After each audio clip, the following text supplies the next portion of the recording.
Today's coaching tip has to do with a pretty simple exercise, or should be a simple exercise. I shouldn't say simple, a standard exercise that is going to be part of a core stability training progression. And I'm sure we all know what that exercise is. It's the plank. The plank is an exercise, again, that's going to be the foundation for a lot of our core stability training.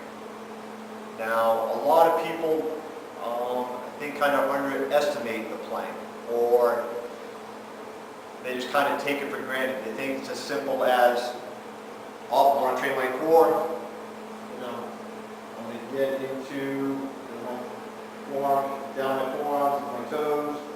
I'm going to raise my hips up a little bit, and I'm going to get, I'm just going to hold this position. Okay? And I'll hear people say, yeah, I can do it for 30 seconds, yeah, I can do it for 9 seconds, I can do it for 2 minutes. When I start hearing about those longer durations, I usually kind of call BS on that, and we want to see, really want to see what their plank looks like. Now, the plank is supposed to train anti-extension, okay? So basically preventing that sway in your lower back, kind of getting into more of a neutral or optimal spinal position. So again, what we see a lot, with people is kind of this, they get into a plank, but they'll just hang out in extension or in hyperextension. I don't want them hanging out in hyperextension. The plank, we're trying to train anti-extension. So how do we train anti-extension? Coaching cue to use is tighten up the glutes. If we tighten up the glutes, it's going to posteriorly tilt the pelvis. It's going to, which in turn is going to get rid of that arch or that extension through the lumbar spine. Or we hope it does at least.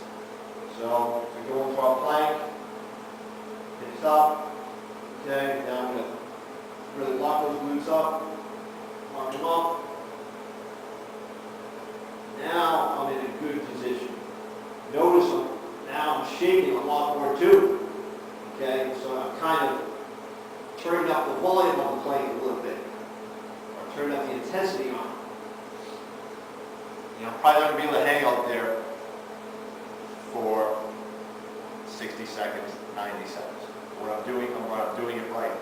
So usually, we'll have to go for shorter durations of multiple reps. Okay. So again, next time you train the plank, you're going to think of it as an anti-extension exercise. In order to turn it into an anti-extension exercise, we're going to think about locking up the glutes, lock up the glutes, tilt the pelvis, get into the right position.